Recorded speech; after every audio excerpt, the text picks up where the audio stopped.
Welcome to the Wellness Lab Digest, where we help you to absorb powerful, life-changing insights from top wellness experts with our daily bite-sized wellness podcast summaries. Each episode is packed with distilled, powerful takeaways to boost your health and well-being. To support this podcast, please scroll down on whatever app you're listening. Ratings and reviews are helpful. Even better, just send the show to a friend. Check out our sponsors at the bottom of the page, or simply click the Support the Show link below the episode description.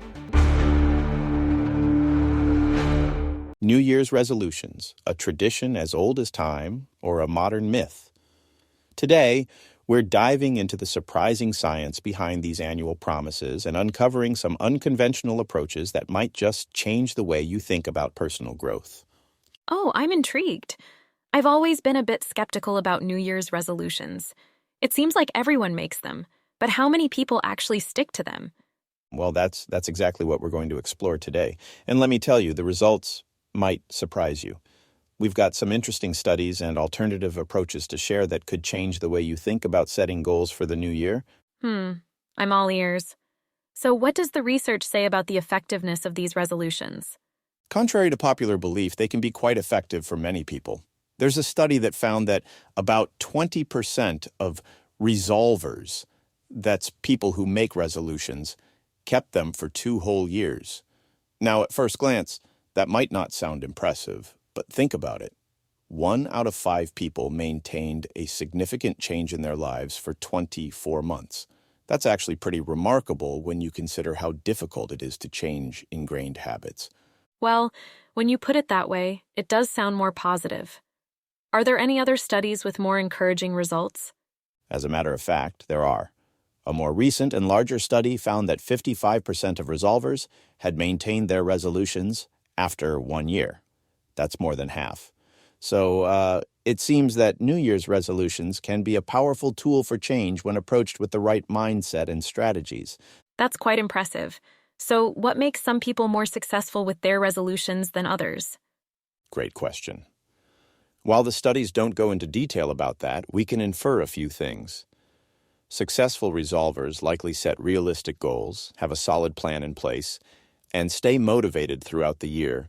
They might also be more resilient in the face of setbacks and have a strong support system. You know, it's all about setting yourself up for success from the start.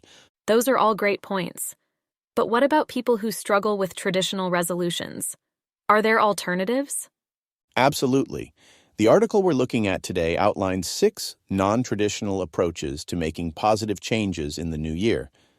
Let's go through them one by one, starting with finding a nudge word, or what some people prefer to call a guide word. That sounds intriguing. How does this nudge word concept work? Well, instead of setting a specific goal, you choose a word that captures the mindset you want to adopt for the year. For example, the author of the article chose the word explore for their past year. It helped them approach various writing projects and topics with an open mind, and even influenced their attitude in other areas of life. Oh, I can see how that could be powerful. What are some other examples of guide words? Some suggestions include light, growth, connect, and grateful. Really, it can be any word that resonates with your values and goals. You could even choose a short motto instead, like excellence, not perfection, or any amount of exercise is better than none. The key is to find something that speaks to you and can serve as a gentle reminder throughout the year. That's a great way to give yourself a gentle attitude adjustment. What's the second alternative approach? The second option is to create a to-don't list for the new year. This idea comes from a book called How Women Rise by Sally Helgeson and Marshall Goldsmith. The concept is all about setting better boundaries. Instead of focusing on what you want to do, you decide what you won't do anymore.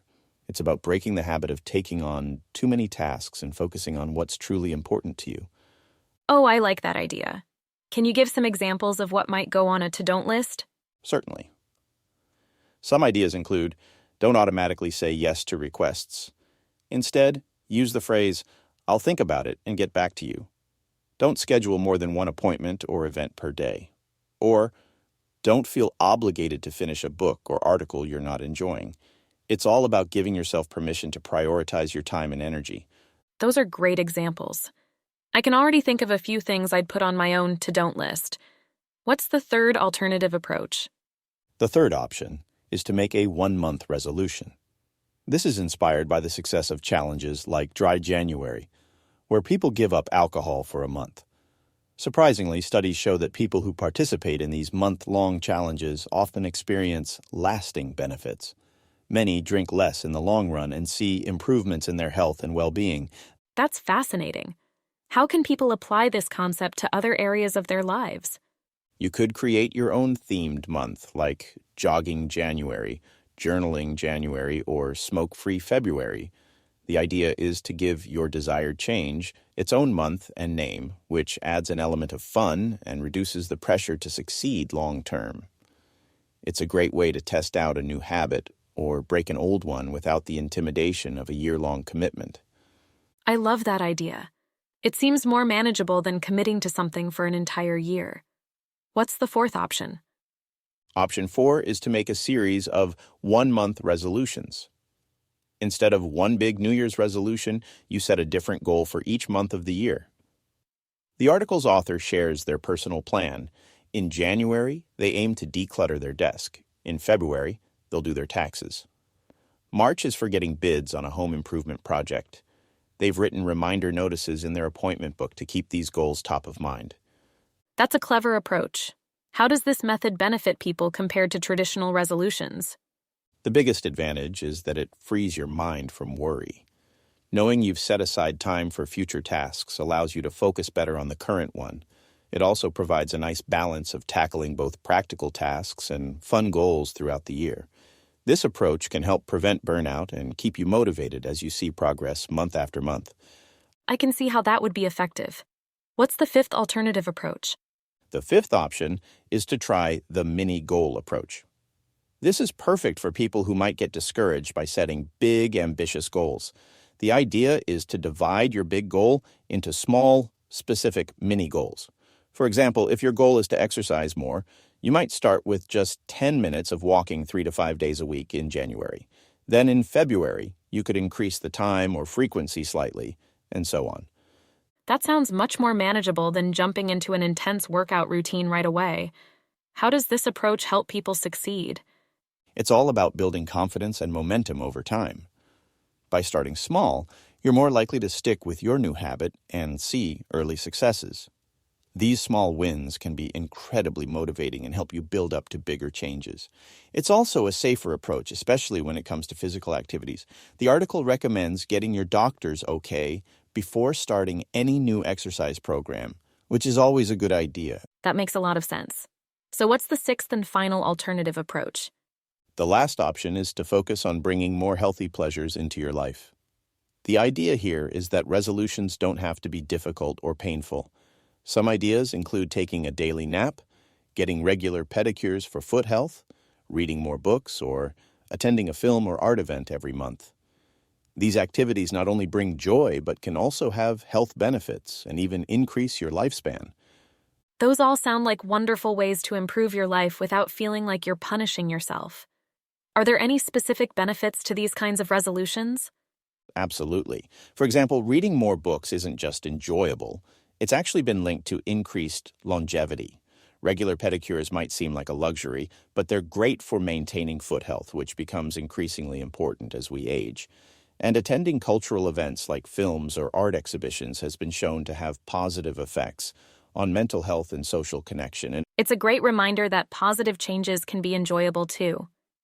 Do you have any final thoughts on these alternative approaches? I think the key takeaway here is that there's more than one way to make positive changes in your life. Whether you prefer traditional New Year's resolutions or one of these alternative approaches, the best method is the one that works for you. It's also important to remember that you can make a resolution or set a new goal at any time, not just on January 1st. Well said. And to our listeners, we'd love to hear about your experiences with New Year's resolutions or any of these alternative approaches. Have you tried any of these methods before? Yes, please do reach out and share your stories. Your experiences could inspire others to find new ways to achieve their goals.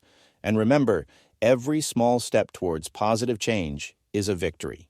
Here's to a year of growth, learning, and becoming the best versions of ourselves. Thanks for tuning in to Gen FM. Until next time, keep exploring, keep growing, and keep being awesome. And don't forget, whether you're making a traditional resolution or trying one of these alternative approaches, be kind to yourself in the process. Change takes time, and every effort counts. We'll be back next week with more insights into human behavior and personal growth. Take care, everyone. Thank you for listening to the Wellness Lab Digest. If you have received value from the podcast, I have 3 asks of you. 1, share the show with your friends and send them a link to the show. 2, please leave a rating and review in whatever app you're listening. And last but not least, please let me know what topics you would like us to cover in the future. You can contact me by sending me a message using the Send Us a Text link below the episode description.